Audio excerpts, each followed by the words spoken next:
2 साल, हाँ 3 साल पहले। उस टाइम मुझे पता चला कि अकेला होना कैसा लगता है। खुद को अपने रूम में बंद कर लेना, किसी से बात ना करना और पूरे टाइम अंधेरे में रहना, जैसे कोई नई प्रजाति का जीव हूं मैं। अरे भाई लाइट बंद करो। वो ईमो बच्चे नहीं होते जिनके मुंह पे टैटू वैटू होते हैं। देखो मैं दुखी हूँ, मेरे रूम में कोई मत आना, पूरी दुनिया का दुख मेरे सीने में है। वैसे क्या आज मुझे 20 रुपए मिल सकते हैं? मुझे समोसा खाना है। तो अब तुम लोग के दिमाग में एक बात आ रही होगी कि ऐसा क्या हो गया था तेरे साथ, तो मैं सब बताऊंगा, बट पहले तुम ये सुनो। तो जब मैं इस वीडियो का स्क्रिप्ट लिख रहा था, ये बहुत ज्यादा सीरियस होते जा रही थी, काफी ज्यादा दुख, दर्द, पीड़ा, और मैं नहीं चाहता था तुम लोग कमेंट सेक्शन में मेरे लिए आंसू बहाओ। चुप हो जाना भाई, ऐसे नहीं रोते यार। तेरे को बोला ना रोते नहीं है। तो मुझे ये वीडियो को सीरियस नहीं करना था, मुझे इसे अपने टाइप का बनाना था, लेकिन इस वीडियो में तुम्हें नॉटू टाइप से ज्यादा आयु का नजरिया दिखेगा। लेकिन भाई ये आयु कौन है? अबे साले, मेरा नाम है आयु। तो 12th क्लास, ये वो क्लास है जिसके सारे बच्चे ना मुझसे नफरत करते थे। क्यों मगर मैंने ऐसा क्या किया था? क्या मैंने इनके बुढ़े बाप को सीढ़ी से धक्का दे दिया था? नहीं, ये सब होता था मेरे कुछ बचपन के दोस्तों की वजह से। अब उनके रियल नाम बहुत ही ज्यादा गवार है, इसलिए हम उन्हें नए नाम देंगे। तो मिलो एंडी से। मुझे नफरत है इस बंदे से, अगर मैं टाइम में पीछे जा सकता तो मैं इसके साथ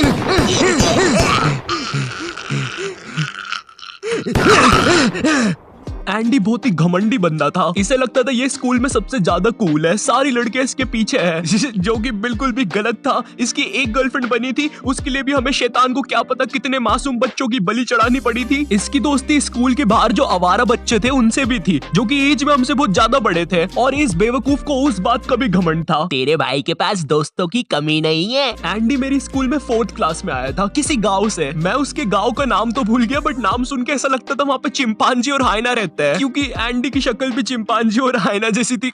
और मेरे जो बाकी के दोस्त थे वो सब लोग एंडी की हाँ में हाँ मिलाते थे। तो एंडी और मैं बचपन में बहुत अच्छे दोस्त हुआ करते थे, क्योंकि बचपन में बस दोस्ती हो जाती है, ठीक है? मुझसे मत पूछो कैसे होती है, बस हो जाती है। उसके बाल मेरे जैसे दिख रहे हैं, आज से वो मेरा दोस्त। बचपन में एंडी मेरे घर आता था, मैं उसके घर जाता था, हम लोग बहुत अच्छे दोस्त थे। पर धीरे धीरे टाइम बीतता है, हम लोग बड़े होते हैं, 11th क्लास आ जाती है, टीनेज। एंड टीनेज में सबको अटेंशन चाहिए होता है। एंड मैं झूठ नहीं बोलूंगा, बट मैं स्कूल में पॉपुलर था, हाँ, क्योंकि मुझे फुटबॉल बहुत अच्छे से खेलते आता था। मैं बहुत अच्छा खेलता हूँ, मतलब था, अभी तो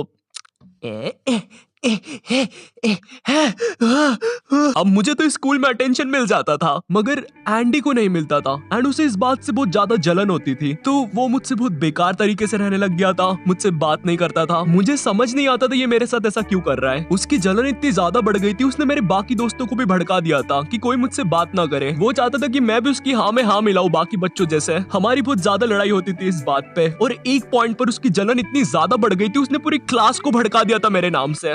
अब कोई मुझसे बात नहीं करता था। थोड़े से स्कूल के अटेंशन के पीछे इस बंदे ने मेरी पूरी सोशल लाइफ खत्म कर दी थी, तो मैंने अकेला रहना स्टार्ट कर दिया था, और मुझे फर्क भी नहीं पड़ रहा था कोई मुझसे बात कर रहा है या नहीं। ओह वैसे हाँ, 11th क्लास में मेरी एक गर्लफ्रेंड भी हुआ करती थी, उसका नाम देंगे हम लोग शार्लेट। और अभी के लिए बस इतना याद रखो, ये बहुत ही बेवकूफ लड़की थी, इतनी ज्यादा कि इसको अगर तुम बोलोगे हाँ ये देखो ये ड्रैगन है, ओ ड्रैगन, मुझे तो डर लग रहा है। हाँ ये लड़की थी मेरी गर्लफ्रेंड। उस हिसाब से तो ज्यादा बेवकूफ मैं हुआ। खैर, तो मैंने अब अकेला रहना स्टार्ट कर दिया था, पर एंडी को कहाँ चैन पड़ रहा था। उसने सोचा ये बंदा ऑलरेडी अकेला है, चलो अब इसे परेशान करते हैं। बस फिर क्या था, उसके बाद वो लोग ग्रुप बना के मेरे पीछे पड़ गए, मुझे मारने की धमकियां देना, उल्टी सीधी बातें बोलना, क्लास के अंदर बोलना, क्लास के बाहर बोलना, ग्राउंड में बोलना, लंच में बोलना, मोदी जी के साइड में बोलना, चांद पे बोलना, स्पेस में बोलना, सोते समय बोलना। अरे बस कर यार भाई, स्कूल में आऊंगा, स्कूल में बोल लेना यार। मैं स्कूल में बहुत ज्यादा बुली फील करने लग गया था, मेरा स्कूल जाने का मन नहीं करता था। इतने सबके बीच अगर मेरे पास कोई बात करने के लिए था तो वो शार्लेट थी, वो मुझे अच्छा फील करवाती थी, मगर वो बेवकूफ थी, ये चीज हम नहीं भूलेंगे। मैंने अब घर से भी बाहर निकलना बंद कर दिया था, मुझे डर लगता था यार, क्योंकि एंडी के बाहर आवारा दोस्त भी होते थे, और मैं बस 17 का था। मैं नहीं चाहता था मैं जैसे ही बाहर निकलूं वो रहा मारो।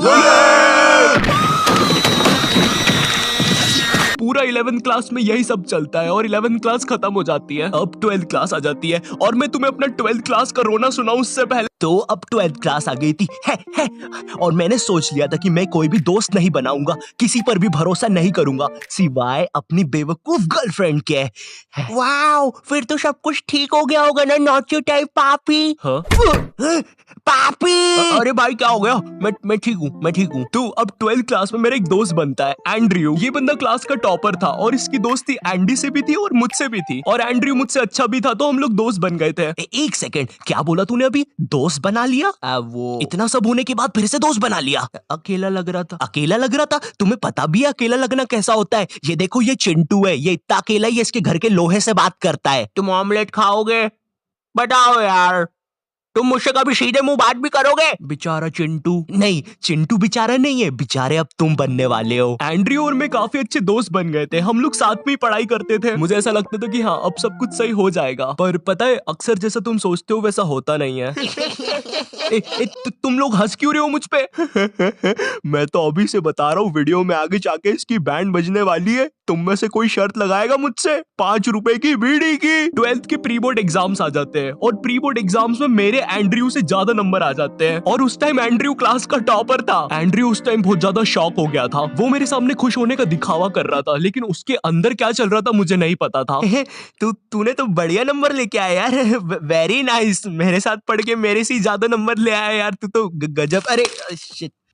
अरे ये तो कुछ नहीं यार, ये मेरी दादी के लिए है। वो क्या है ना, उनसे जायदाद लेनी है थोड़ी सी, तो चल अभी मैं चलता हूँ, है ना भाई। अरे मुझे भी ले चलता है यार, मैं दादी के हाथ पकड़ लेता।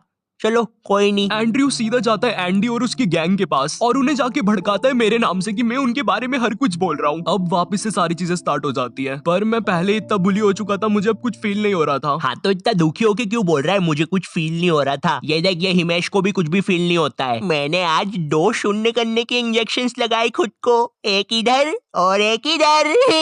एंड्रयू को पता है क्या डर था कि मैं उससे बोर्ड एग्जाम्स में ज्यादा स्कोर ना कर दूं, और इसीलिए उसने मुझे डिस्ट्रैक्ट करने के लिए अपना मास्टर मूव खेला। तो मेरे बायोलॉजी का एग्जाम था और मुझे उस दिन एक कॉल आता है। वो कॉल शार्लेट का होता है, और मैं जैसे ही कॉल उठाता हूँ वो बोलती है मुझे एंड्रयू ने तुम्हारे बारे में कुछ बातें बताई है और अब हम साथ में नहीं रह सकते।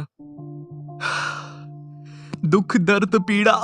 वो चीज सुन के मेरा दिमाग पूरा ब्लैंक हो गया था। मैंने उसका फोन काटा और पढ़ने लग गया। हाँ मुझे पता है तुम्हारे दिमाग में बात आ रही होगी। भाई तूने तेरी बंदी को समझाया क्यों नहीं? वो गलत सोच रही है, एंड्रयू ने उसको भड़काया है, तू ऐसा कैसे होने दे सकता है? तू तो बहुत खतरनाक है।